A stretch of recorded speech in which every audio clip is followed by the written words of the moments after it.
Welcome to the 15th season of the NitWits, a weekly roundtable discussion on the Penn State Nittany Lions. Our panel includes Neil Riddell of the Altoona Mirror, Mark Brennan of FightOnState.com, Casey Kantz of WTAJ Sports, and a special guest analyst each week. The NitWits are brought to you by Irwin Financial Raymond James, a firm foundation for your financial future. Coldwell Banker, no one will work harder to sell your home. By Doctors Howells and Reed, orthodontics for children and adults. By the bookstore in the Park Hills Plaza, featuring the area's most complete selection of books, DVDs, magazines, and collectibles. By Fiore True Value on 6th Avenue, Altoona. Just ask rental. By Pacifico's Bakery, genuine Italian bread and rolls for your tailgating needs.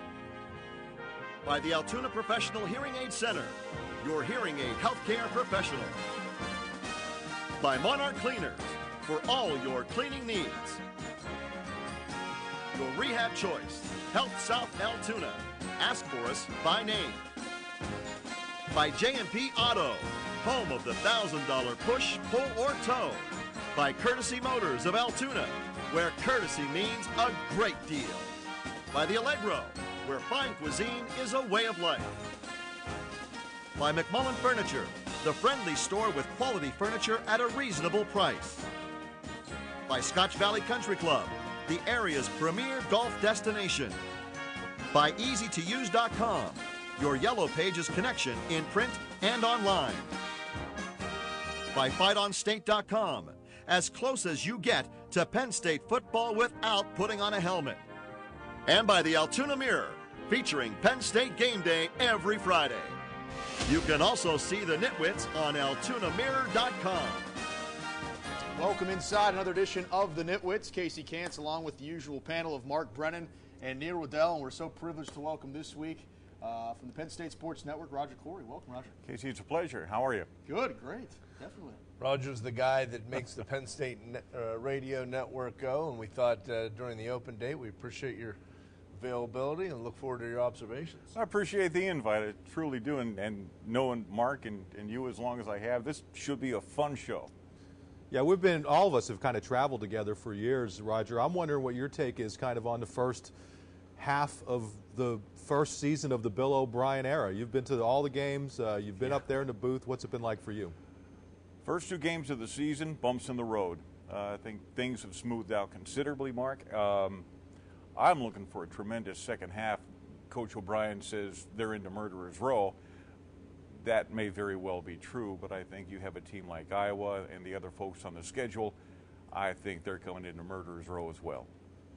It is the bye week, so we're going to talk about a number of different topics on this show. Well, the bye week now actually coming to a close, but we'll talk a little bit more about your observations in the first half, Bill O'Brien, some things like that. I want to ask you, or the panel, I guess, about one of the hot topics of this past week, the Lombardi Award quarterfinalist release. Michael Motti not on the list, nor was Gerald Hodges, and there was some discussions and some talk this week that they should have been. And I think if you look at some of the statistics, Motti, 9.5 tackles per game, averaging. Some of the other guys who were on the list, did you think it was a snub in any way, Mark? Yeah, I mean, it's definitely a snub. Now, I would preface that by saying, as somebody who covers Penn State, I don't get to see as much of the other teams. Mm-hmm. But I find it difficult to believe, and I think Bill O'Brien said this, that there are that many defensive players out there who are doing a better job than Motti is. I mean, he's really been a guy who not only has put up the numbers, but has produced as a leader.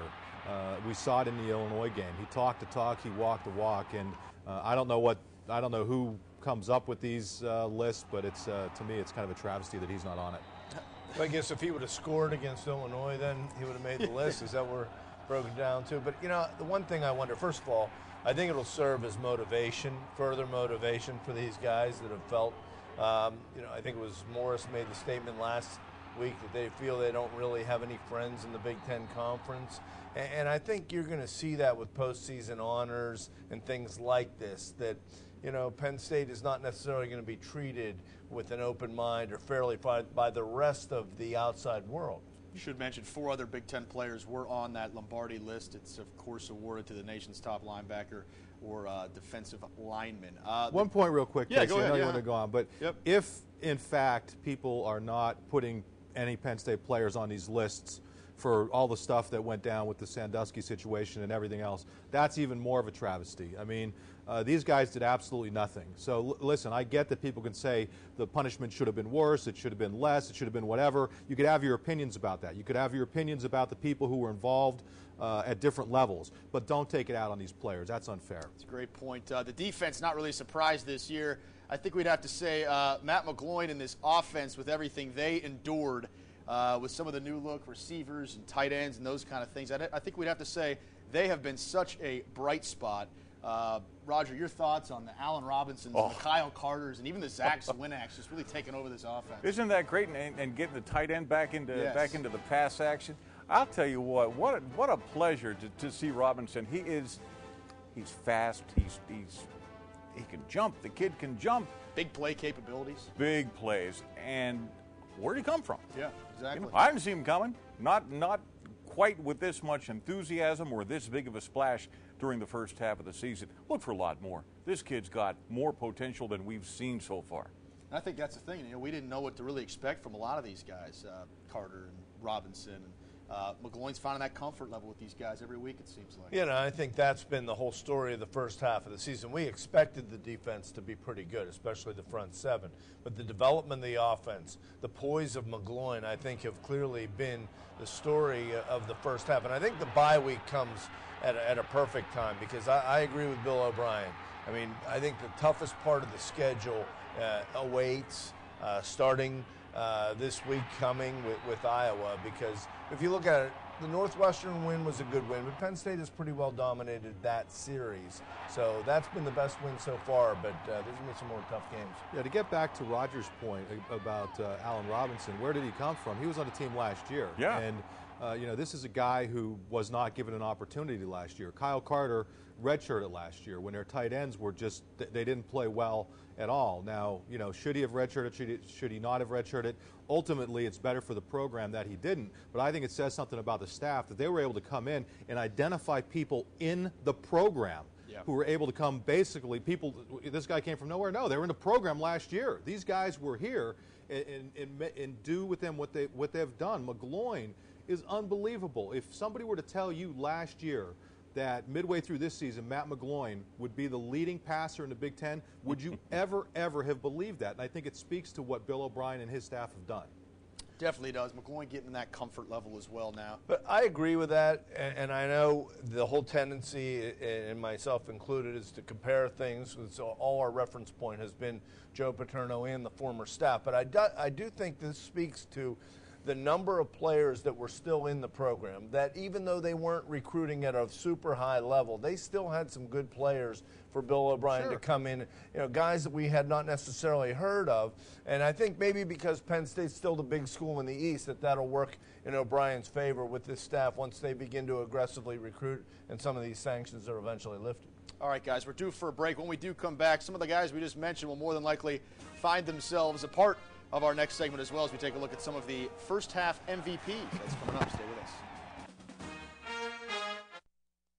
The NitWits are brought to you by Irwin Financial Raymond James, a firm foundation for your financial future. Coldwell Banker, no one will work harder to sell your home. By Doctors Howells and Reed, orthodontics for children and adults. By the bookstore in the Park Hills Plaza, featuring the area's most complete selection of books, DVDs, magazines, and collectibles. By Fiore True Value on 6th Avenue, Altoona. Just ask rental.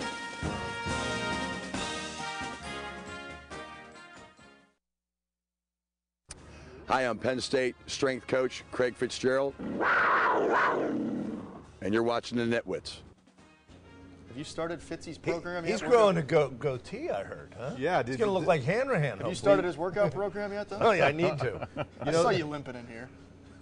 The word on Fitz is that he started growing the goatee after their second loss and have been perfect ever since. So there you go, the goatee, the power of the Fitz goatee. 4 straight wins for Penn State, of course, awaiting Saturday's road challenge at Iowa. We'll talk a little bit more about that coming up in just a bit. But let's get some first half MVPs here. We talked a little Michael Motti and Matt McGloin in the first segment there.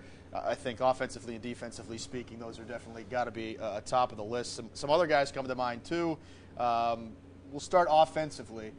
Who were some of your MVPs? You can pick a couple, I guess. Yeah, well, I mean, I think the MVPs of the team clearly are McGloin and Motti so far. So if you shift to some unsung heroes and people like that, Zwinak, a guy who's kind of come out of nowhere, the whole tight end position, would probably, and Robinson. These are all people that we really had not seen much from and didn't know what to expect. Mark? A little bit of maybe I'll go with an unsung hero on the offense. I'll say the offensive line. I mean, they had to replace all these people, and I think, they don't have the greatest rushing stats, but they've gotten it done recently when they've had to. They've done a fairly good job of protecting McGloin. And the other thing I like is that they're rotating guys in. Some of it was due to injury, but they're playing a lot more guys, and I think that bodes well not only for the end of the season, but moving forward. What do you think, Roger? I'm liking Zordich. I'm liking Zordich a lot. Boy, he punishes. He's not done running until his legs cannot move. And he leaves his mark on the defense of the opposing team every time. And I think he's meant as much to the offense inspirationally as Motti has meant to the defense. Yeah, it's been fun to watch. It really has been. I guess when you're talking about 4 straight wins and the way that everything's kind of come together here, can we say Bill O'Brien too? Can we throw him in an MVP category? Well, I mean, the way he's kind of handled everything. Nationally, it kind of went off over the weekend about how he's a leading candidate for Coach of the Year, and I think he clearly would be a mid-season if the vote were today. But I don't want to get too carried away yet. I mean, I think he's done a fantastic job, but they still have a lot of hurdles to climb here. I don't think at Iowa, at Purdue, are necessarily automatic wins. No. And you have Ohio State that just put 60 on Nebraska. So I think before everybody anoints him, I mean, he's just been remarkable, but I think to right away put that he's going to be the Coach of the Year might be premature. Yeah. Well, he's the first guy to say that, too. And I think most of the people are doing is saying he's kind of the mid-season Coach of the Year. Obviously, the schedule picks up significantly. I mean, the best team they've played so far by far was Northwestern. Ohio's a pretty good team. They're sitting there they were at 6-0 going into last week's game. But it gets significantly more difficult. But I think that's actually good. Let's see where this team is. You've had the opportunity to build up to this 4-2. Let's see where you take it in the second half. Time for another break. When we return, we didn't talk much special teams there for MVPs. Maybe a reason for it. It could probably get a little bit better. I think we can all agree on that. We'll talk about the special teams and some other areas of improvement coming up.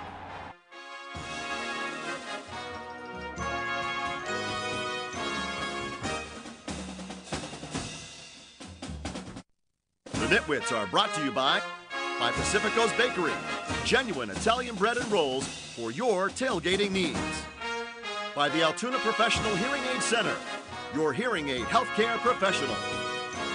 By Monarch Cleaners, for all your cleaning needs. By your rehab choice, Health South Altoona. Ask for us by name. By J&P Auto, home of the $1,000 push, pull, or tow. By Courtesy Motors of Altoona, where courtesy means a great deal.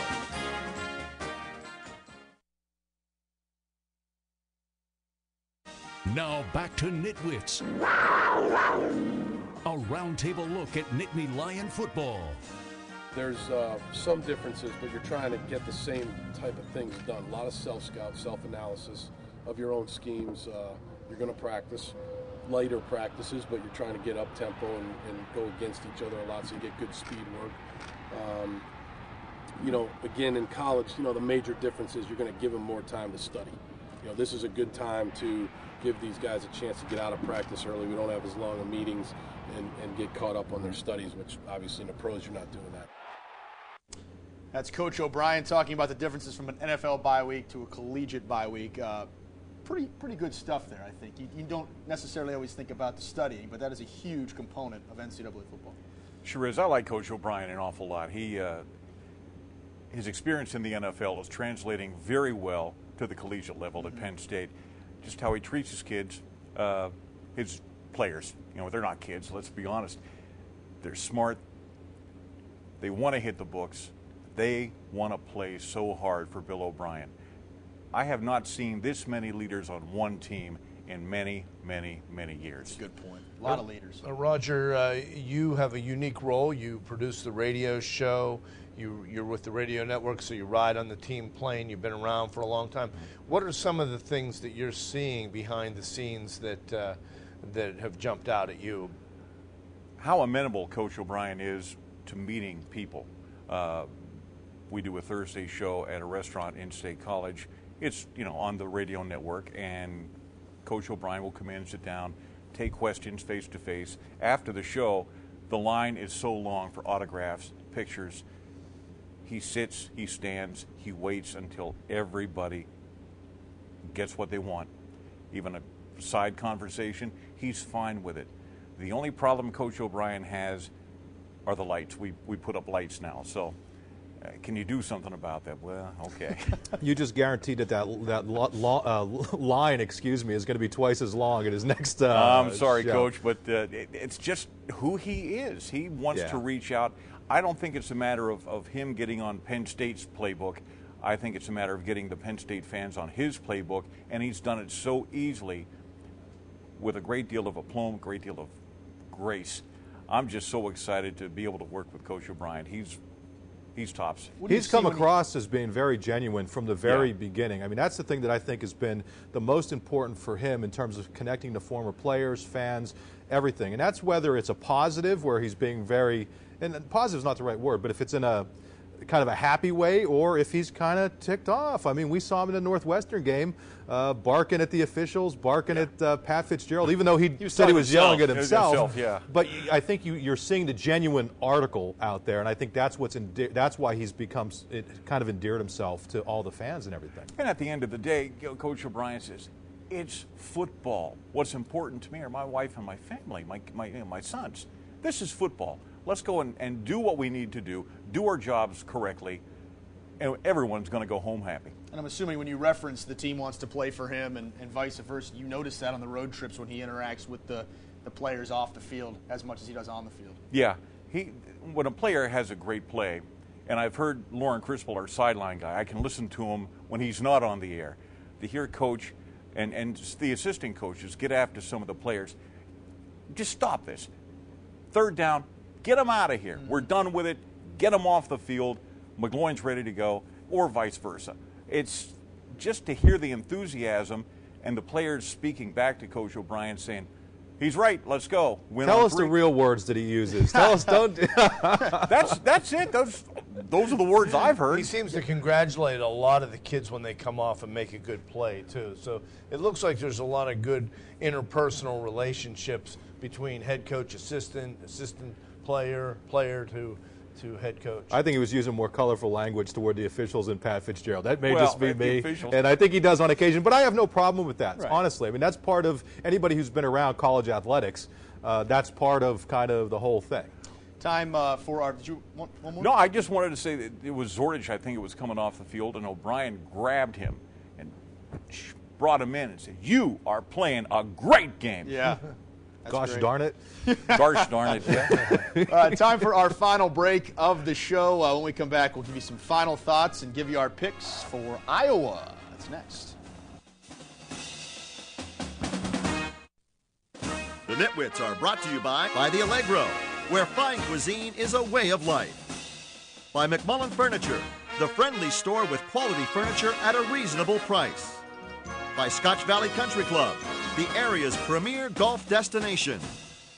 By EasyToUse.com, your Yellow Pages connection in print and online. By FightOnState.com, as close as you get to Penn State football without putting on a helmet. And by the Altoona Mirror, featuring Penn State game day every Friday. I'm Matt Stankiewicz, the center, and you're watching the NitWits. Thank you, Matt. Welcome back. A trip to Iowa now on tap, a series that has favored, actually, the Hawkeyes this decade. Let's get some final thoughts and get some picks as well. We'll begin with our reigning Nitwit of the Week, Mr. Neil Riddell. Thank you, Casey. Yeah, glad they had an open date. I think it will bode well, get their legs back. But 8 o'clock, Iowa has a good tradition. Ferentz has been very comfortable coaching against Penn State over the years. I'm going to say Penn State 23, Iowa 20. I'll go next. I think I thought you were going to go with Iowa there. You were leading it up to make it seem like it was Iowa. You know, Iowa has this has not been a traditional kind of strong Iowa team, and they've had some issues the last couple years.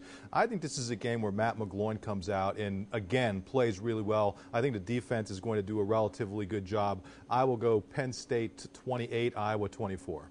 Jeez, squeeze me, huh? A little bit. Roger, you want to go next? Sure. I'm going to say Penn State will take this one 31-28. I think Ficken kicks it to win it.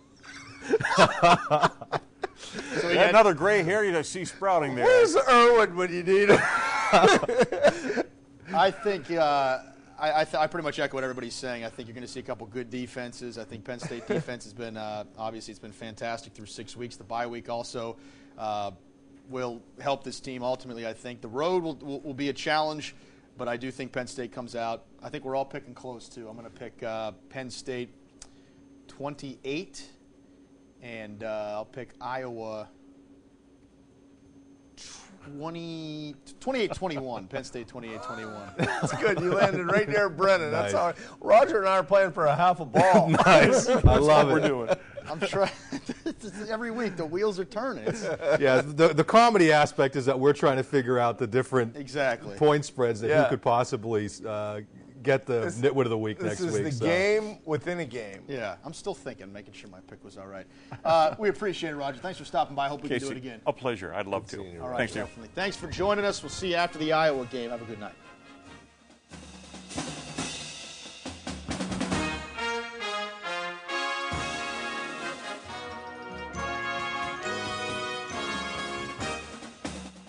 The NitWits have been brought to you by Irwin Financial Raymond James, a firm foundation for your financial future. Coldwell Banker, no one will work harder to sell your home. By Doctors Howells and Reed, orthodontics for children and adults. By The Bookstore in the Park Hills Plaza, featuring the area's most complete selection of books, DVDs, magazines, and collectibles. By Fiore True Value on 6th Avenue, Altoona. Just Ask Rental. By Pacifico's Bakery, genuine Italian bread and rolls for your tailgating needs.